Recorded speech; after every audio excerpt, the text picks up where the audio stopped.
la bonne nouvelle qui me vient du Christ. Pourquoi cette bonne nouvelle me vient du Christ? Et cette bonne nouvelle n'est autre que la bonne nouvelle de la grâce de Dieu. Et je n'invente pas ces choses. Nous allons lire maintenant. Et ma Bible, c'est une Bible en version français courant. Si vous avez une Bible Louis II, Semeur, ce n'est pas un problème. Nous allons lire.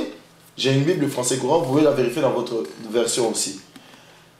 J'utilise la Bible français courant parce que cela me permet, pas seulement à moi, mais aux auditeurs de comprendre largement l'essence des choses.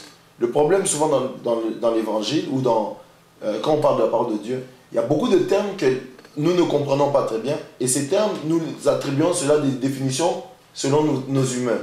Et nous allons lire ensemble dans le nom de Jésus. Je lis dans le livre d'Actes des Apôtres. Un conseil que je donne à tout chrétien. Ne lisez jamais un seul verset pour en déduire ou pour en sortir une doctrine. Pour en déduire une chose ou pour y établir une idéologie ou un thème. Lisez la Bible dans son contexte. Ça veut dire quoi? Si vous avez une partie, lisez le paragraphe, lisez le chapitre ou lisez toute la rubrique pour en comprendre le sens. Et posez-vous la question, pourquoi ceci a été écrit? Comment ceci a été écrit? Qui l'a écrit? À qui s'adressait-il? À moi? À tout le monde? Et en ce temps-là, quels étaient? Et vous comprendrez selon la volonté de Dieu. Et Dieu vous conduira. Amen. Laissez le Saint-Esprit aussi vous révéler.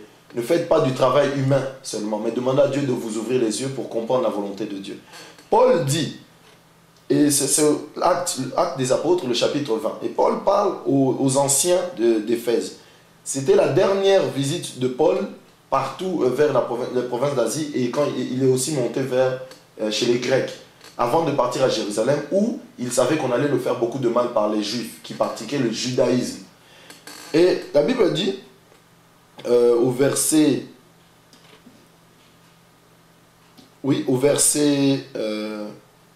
24, ok, je lirai à partir du verset 22 et je m'arrêterai au verset 24. Je lirai du verset 22 au verset 24. Mais pour comprendre tout le contexte, je vous encourage à lire le verset 17.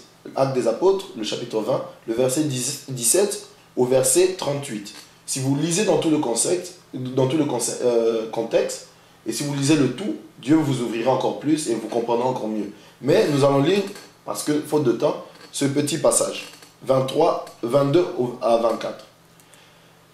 Et maintenant, je me rends à Jérusalem, comme le Saint-Esprit m'oblige à le faire.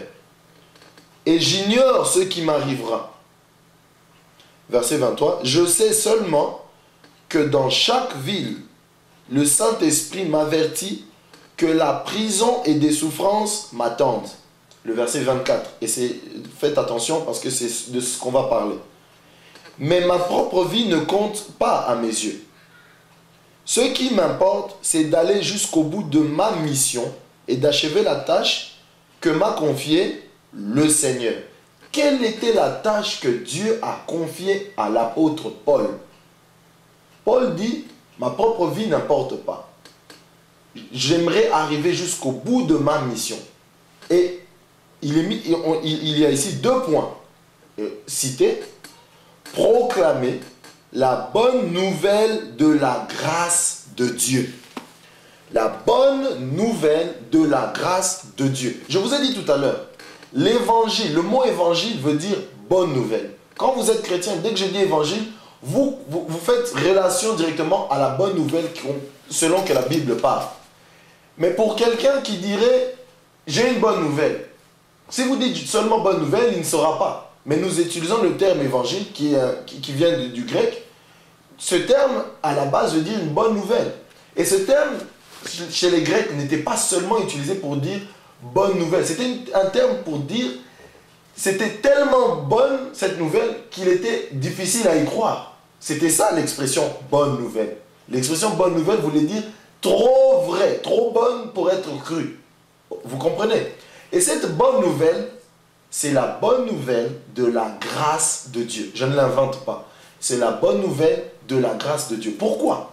Parce que c'est une bonne nouvelle, mais elle est basée sur quoi? Quelle est cette nouvelle? Cette nouvelle, c'est quoi? C'est que Dieu nous a amnistiés. Dieu a fait une remise de peine sur les humains. Dieu nous a fait cadeau de son Fils. Pourquoi? Pour que nous puissions aller vers lui. Il nous a donné son Fils pour que nous puissions librement aller vers lui. Alléluia. Merci beaucoup pour m'écouter. Merci beaucoup pour me comprendre et nous allons continuer dans ce sens-là.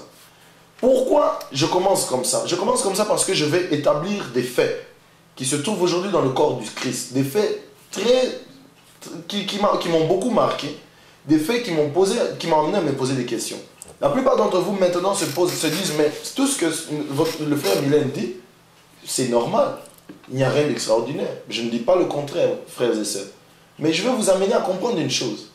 C'est qu'aujourd'hui, si quelqu'un vous dit que la grâce n'est qu'un sujet dans la prédication de l'évangile, cette personne ne comprend pas l'évangile. Ou cette personne minimise l'intensité du mot grâce ou de la compréhension de grâce. Grâce veut dire quoi? Une faveur que tu n'as pas méritée, que je n'ai pas méritée. Ça veut dire un cadeau. Personne ne mérite un cadeau. Si tu mérites un cadeau, ce cadeau devient un salaire. Vous comprenez? Si je vais au travail tous les jours, en travaillant tous les jours, je gagne de l'argent. On ne me fait pas un cadeau, je le mérite. C'est pour cela que je vous dis, la grâce ne peut pas être méritée. La grâce ne peut pas être achetée. La grâce ne peut pas être échangée. Grâce veut dire cadeau, faveur accordée, faveur surnaturelle. Pour ce qui nous concerne, c'est la faveur surnaturelle de Dieu qui nous a été accordée gratuitement, sans effort. Alléluia. Je répète, la grâce de Dieu, c'est un cadeau. Et ce cadeau, il s'appelle Jésus-Christ.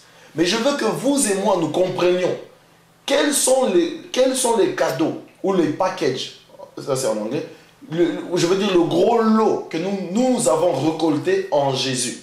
Parce que si nous sommes ignorants de cela, nous ne comprendrons pas pourquoi on a dit le mot gratuit.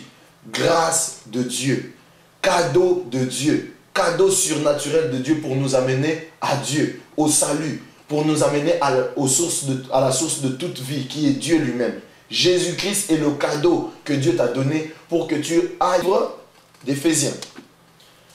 Et cela va nous amener à comprendre certaines choses qui vont peut-être, ce sont des expressions, des termes que nous employons, mais nous ne comprenons ni le sens ou nous n'en faisons pas bon usage, des fois. J'ouvre ma Bible dans le livre d'Éphésiens. Et le livre d'Éphésiens, le chapitre 2.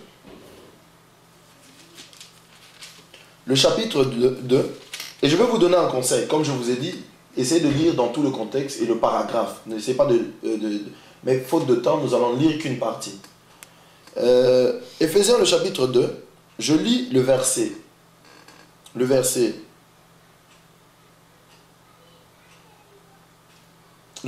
lis à partir du verset 5 au verset 9. Amen. Éphésiens chapitre 2, le verset 5 au verset 9. Et je veux que vous puissiez tirer attention sur le verset 8 et 9. J'en parlerai. Pourquoi? Parce que cela explique clairement qu'est-ce qu'est la grâce en Jésus-Christ. Je commence. Lorsque nous étions spirituellement morts, ça veut dire qu'il y a un temps où les chrétiens étaient spirituellement morts. Aujourd'hui, les chrétiens ne sont plus spirituellement morts. Pourquoi? Parce qu'ils ont la vie dans leur esprit en Jésus. Ceux qui n'ont pas Jésus sont spirituellement morts. Mais la Bible dit, lorsque nous les chrétiens, nous étions spirituellement morts, pourquoi? À cause de nos fautes, Dieu nous a fait revivre avec Jésus-Christ. C'est par la grâce de Dieu que vous avez été sauvés. Qu'est-ce que ça veut dire? Ce n'est pas par nos efforts que nous nous sauvons nous-mêmes. Qu'est-ce que je veux dire? Si un païen ou quelqu'un qui ne connaît pas Jésus essaye de faire des efforts tous les